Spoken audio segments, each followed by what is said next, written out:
औज़ुबिल्लाहि बिस्मिल्लाहिर्रहमानिर्रहीम। जनाब ICS digital का प्लेटफॉर्म, मैं sir Wasim Ahmed. Chapter number 7 की हमारी सीरीज चल रही है और एक्सरसाइज हम कर रहे हैं 7.4। आज हम इसमें एक फार्मूला डिस्कस करेंगे जिसका नाम होगा परपेंडिकुलर डिस्टेंस फार्मूला।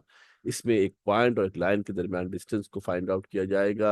ये फार्मूला हमारे पास होता है, वीडियो में समझाते हैं। लेक्चर नंबर 2 है हमारा 7.4 के हवाले से। किसके हवाले से? 7.4 के हवाले से हमारे लेक्चर नंबर 2 है। आगे बढ़ते हैं जल्दी से, पहले समझा दे फार्मूला। इससे पहले आपको याद होगा मेरे बेटा, हमने 7.1 एक्सरसाइज के अंदर हमने 2 पॉइंट के दरमियान डिस्टेंस नोट किया था। 2 पॉइंट होते थे, एक पॉइंट x1y1 था, एक पॉइंट x2y2 था। इसके दरमियान हमने डिस्टेंस को मालूम किया था और ये फार्मूला हमारे पास था d is equal to x2 minus x1 का whole square plus y2 minus y1 का होल स्क्वायर। इसको कहा जाता है डिस्टेंस फार्मूला। इसमें क्या थे? 2 पॉइंट थे। क्या थे इसके अंदर? 2 पॉइंट हमारे पास मौजूद थे और इन 2 पॉइंट के दरमियान हमने डिस्टेंस को मालूम किया था। डिस्टेंस बिटवीन 2 पॉइंट, 2 पॉइंट थे। अब एक नया सिनारियो आ रहा है, इसका नाम है परपेंडिकुलर डिस्टेंस फार्मूला। ये डिस्टेंस होगा between a point and a line. इसमें दोनों पॉइंट नहीं होंगे, एक पॉइंट होगा और एक लाइन होगी। और जो डिस्टेंस निकालेंगे वो परपेंडिकुलर निकालेंगे। कैसे निकालेंगे बेटा? परपेंडिकुलर डिस्टेंस निकालेंगे। पॉइंट और लाइन के दरमियान परपेंडिकुलर डिस्टेंस शॉर्टेस्ट होता है, सबसे कम होता है। समझ लो गौर से बेटा। अगर हमारे पास एक लाइन गिवन है, ये जनरल इक्वेशन कहलाती है, a x plus B y plus c equal to 0। और एक पॉइंट गिवन है मेरे बेटा, ये लाइन फर्स्ट करो, मेरे पास गिवन है, लाइन की इक्वेशन क्या है? A x plus B y plus c equal to 0। और यहाँ मेरे पास एक पॉइंट मौजूद है, यहाँ मेरे पास एक पॉइंट मौजूद है। डिस्टेंस हमने मालूम करना है। क्या मालूम करना है बेटा? हमने डिस्टेंस हमने फाइंड आउट करना है, मालूम करना है। कैसे मालूम करना है? यू नहीं मालूम करना, यू भी नहीं मालूम करना, क्योंकि एंगल 90 नहीं बन रहा। एंगल 90 नहीं बन रहा है। डिस्टेंस हमने ऐसा मालूम करना है शहजादे कि जो डिस्टेंस हमने ऐसा मालूम करना है कि यहाँ पर जो एंगल बनेगा वो एंगल कितना होना चाहिए? 90 डिग्री का एंगल होना चाहिए। कितना एंगल होना चाहिए?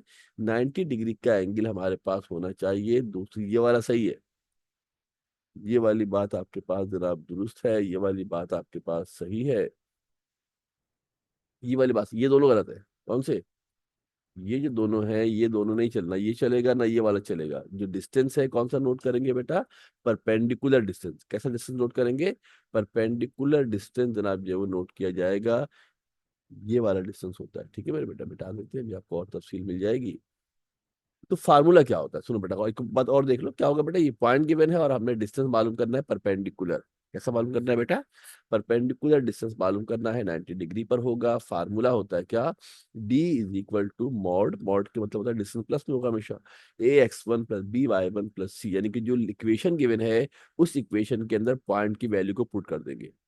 इक्वेशन बिल्कुल जैसी थी वैसी रहेगी ना, आपको वाई प्लस में ना एक्स प्लस में कुछ भी नहीं करना है इसके अंदर। ठीक है मेरे बेटा, कुछ भी करने की जरूरत नहीं है। जैसी इक्वेशन गिवन है उस इक्वेशन के अंदर x1 और y1 यानी जो पॉइंट गिवन होगा उस पॉइंट की वैल्यू को हमने सब्स्टिट्यूट कर देना है। नीचे क्या होगा? Under the root A square plus B square हमारे पास होगा। फार्मूले को नोट डाउन कर ले। एक पॉइंट है, एक लाइन है। एक पॉइंट, एक लाइन है। लाइन जब भी होगी मेरे बेटा, वो हमेशा लीनियर इक्वेशन होगी। A x plus B y plus c की फॉर्म में इसको लिखा जाएगा, इक्वल टू 0 होनी चाहिए। ठीक है मेरे बेटा, राइट? सही है। एक नजर पॉज करके फार्मूले को तवज्जो से गौर से ध्यान से देख ले। हो सकता कॉपी रजिस्टर लेके बैठे हैं तो कॉपी में जनाब लिख ले। ना will go to the example. Example की बात करते हैं। Find the distance between the point and the line. एक पॉइंट गिवन है, लाइन गिवन है। कुछ भी नहीं करना मेरे बेटा, आपने मॉड लगाना है। जो इक्वेशन गिवन है इस इक्वेशन के अंदर पॉइंट की वैल्यू को पुट कर देना है। यानी यहाँ पे एक्स है मेरे बेटा, पहला वाला एक्स होता है, दूसरा वाला वाई होता है। पहला वाला एक्स होता है, दूसरा वाला वाई होता है। यानी -3 की वैल्यू कहाँ पुट कर दोगे? एक्स की यहाँ पुट कर दोगे।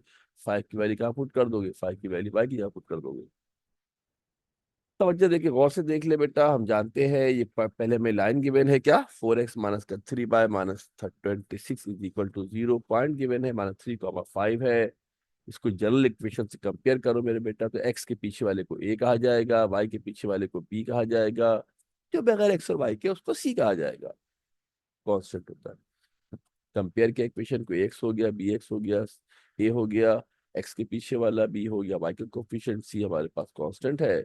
परपेंडिकुलर डिस्टेंस जो हमारे पास होता है, फार्मूला क्या होता है, D is equal to mod of A x one plus B Y one plus C upon under the root A square plus B square, हमारे पास फार्मूला होता है, वैल्यू पुट कर देते हैं बेटा।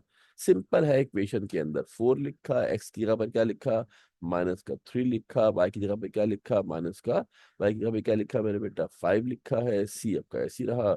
इसको कैलकुलेटर से सिंप्लीफाई कर लेना। क्या करना बेटा, इसको कैलकुलेटर से सिंप्लीफाई कर लेना, वन शॉट में सॉल्व हो जाएगा। अब इतनी बड़ी क्लास में आ गए हो, अब यहाँ मैं आपको सब ऐड सब्ट्रैक्ट के तरीके सिखाऊंगा तो मुमकिन नहीं है। अगर आंसर माइनस में भी आ रहा है तो प्लस में लिखेंगे, इसलिए कि मॉड है। ऊपर सॉल्व करोगे तो आंसर माइनस में आएगा, ऊपर सॉल्व करोगे तो आंसर माइनस में आएगा, क्योंकि मॉड लगा हुआ है लिहाजा इसको प्लस में लिया जाएगा। नीचे वाले को सॉल्व करोगे तो 525 आएगा, रूट निकालोगे 5 आएगा, डायरेक्ट आ जाएगा। डायरेक्ट ही करना है, आपको ज्यादा तफसील में जाने की जरूरत नहीं है। ऐसा एग्जाम में कोई इस तरह का सवाल नहीं आएगा, इस सवाल के अंदर पार्ट की शक्ल में इस्तेमाल होता है।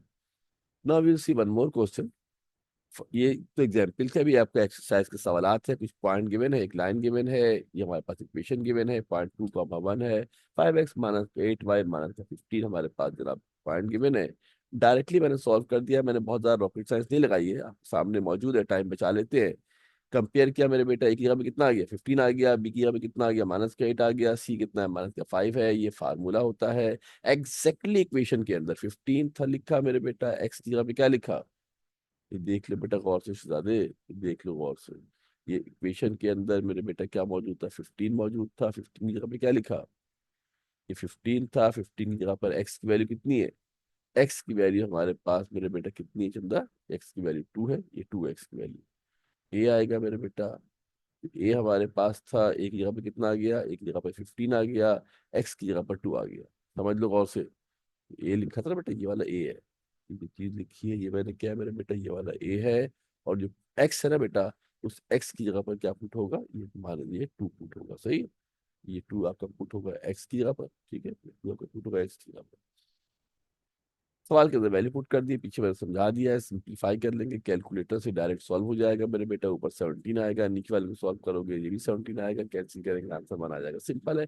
कैलकुलेटर से डायरेक्ट कर लेना, कोई इतना बड़ा इशू नहीं है। ऐसा कोई सवाल की फॉर्म में आएगा नहीं, बस आपको आना चाहिए, या आगे चल के आपके पास एग्जाम में MCQs के अंदर भी और दूसरे सवालात की हेल्प में इस्तेमाल होगा, ख्याल रखना। Find the distance of the point 4,3 from a line, एक लाइन हमें गिवन है, पॉइंट गिवन है, बिल्कुल सेम टू सेम सवाल है, कोई ज्यादा बड़ी रॉकेट साइंस इसके अंदर नहीं है। बिल्कुल वैसे ही मेरे बेटा इसको सॉल्व कर लेंगे। चंदा चंदा ये पॉइंट गिवन है, वैल्यू लिखी, हमने कंपेयर किया, ए की वैल्यू मालूम की, बी की वैल्यू मालूम की, सी की वैल्यू मालूम की। ए की वैल्यू 3 हो गई, बी की वैल्यू -4 हो गई, सी की वैल्यू 5 हो गई। इक्वेशन मौजूद थी, वैल्यू पुट की, सिंप्लीफाई की, आंसर निकाल लिया। 29/5 आ रहा है, चाहे तो ऐसे ही रहने दे। वैसे आमतौर पर डेसिमल में आंसर लिखते नहीं है, आप बेहतर है कि आप डेसिमल में आंसर ना लिखो, 29/5 ही रहने दो, 29/5 ही रहने दो, कोई मसले की बात नहीं। हाँ बिल्कुल ऐसी बड़े बेटा थर्ड पार्ट है सामने आपको, सॉल्व किया हुआ है, इसमें क्या टाइम जाया करना। क्वेश्चन गिवन है, पॉइंट गिवन है, फार्मूले के अंदर वैल्यू पुट के सिंप्लीफाई करेंगे, सॉल्व करेंगे, you will get the answer. Video को पॉज कर लेना, जल्दी से गुजर जाए तो टेंशन लेने की नहीं है। वीडियो जब देखते हैं यूट्यूब की, पहली बात कि आपसे बड़ी गुजारिश है, रिक्वेस्ट है कि आप लैपटॉप पे देखें। मैंने डिजाइन ऐसे किया है कि लैपटॉप पे अच्छा लगेगा देखने में। मोबाइल के अंदर देख रहे हैं तो लैंडस्केप पे कर लीजिएगा, ठीक है मेरे बेटा, टैब पे देख रहे हैं तो। और साथ में कोशिश ये करें मेरे बेटा, कॉपी पेंसिल लेके बैठा करें, वीडियो को पॉज कर ले या स्क्रीनशॉट ले ले, लिखे बेटा, लिखा हुआ काम आएगा, तस्वीर जमा करने से कुछ फायदा नहीं होगा। ठीक है मेरे बेटा, तो ये आपका थर्ड पार्ट हो गया है और इसी तरीके से मेरे बेटा 4 पार्ट है, बिल्कुल सेम टू सेम है। क्लास में पढ़ाते तो होमवर्क दे देते यार, घर पे कर लीजिएगा, वो आपने कर भी लिया होता माशाल्लाह से। यहाँ बहल आपके सामने का ऑप्शन है तो मैं सारे सॉल्व कर देता हूँ, टाइम बचा लेता हूँ जल्दी, बिल्कुल same to same value put की है। यहाँ आंसर मेरे बेटा माइनस में आया है, नीचे √53 है तो √53 को √53 ही रहने दे, चेंज करने की जरूरत नहीं है। और मेरे बेटा जो माइनस का 13 था, रूट जब जब हम मॉड खत्म करते हैं तो आंसर प्लस में आ जाता है, ठीक है, राइट। तो यहाँ पे आपका सवाल नंबर 2 शायद कंप्लीट हो जाता है, तो ये पांचवा भी है मेरे बेटा, पांचवा भी 1.3, 1 है, लाइन गिवन है, बिल्कुल सेम टू सेम मैंने आपको स्क्रीन पे सॉल्व कर दिया है, तवज्जो देके देख ले। क्लास में बेटा पढ़ाया जाता है रेगुलर, तो बेसिकली एक ही पार्ट कराते हैं और बोलते हैं बाकी पार्ट आप घर पे कर लीजिएगा। ये ऑनलाइन पढ़ने के मजे है कि आपको सारे के सारे सवाल के सॉल्यूशन मिल जाते हैं, और हमने चूंकि मेहनत भी कर, हमारे काम बढ़ जाता है, ये सब सवाल हम सॉल्व करते हैं, एक्सप्लेन करने की ऐसे चाहने की जरूरत मौजूद नहीं है। तो इतना मेरे ख्याल में इसको इनफ है, काफी है, रोक देते हैं। यहाँ पे हमारा सवाल नंबर 2 मुकम्मल हो गया है, नेक्स्ट वीडियो के अंदर आएंगे तो सवाल नंबर 3 करेंगे। नेक्स्ट वीडियो में आएंगे तो सवाल नंबर 3 जनाब करेंगे, वापस आ जाते हैं, सवाल नंबर 3 जनाब करेंगे और हमारा लेक्चर नंबर 3 होगा। तो अपना ठीक है मेरे बेटा, इसको कॉपी कर लीजिएगा, समझ लीजिएगा ध्यान से। इस फार्मूला आपको आना चाहिए, ये बेसिकली आगे चल के और दूसरे फार्मूला में काम आएगा, स्पेशली चैप्टर नंबर 8 में भी इसकी जरूरत पेश आ सकती है। राइट मेरे बेटा। Okay, thank you very much. अपना ख्याल रखिएगा, घर वालों का ख्याल रखिएगा, दाएं बाएं सबका ख्याल रखिएगा। वीडियो को लाइक कर लें, सब्सक्राइब कर लें, शेयर कर दे तो क्या ही बात है, ताकि बाकी लोगों का भी फायदा हो जाए। ओके जी, इंशाल्लाह फिर नेक्स्ट वीडियो के अंदर मिलते हैं। जब तक के लिए अल्लाह हाफिज, थैंक यू वेरी मच।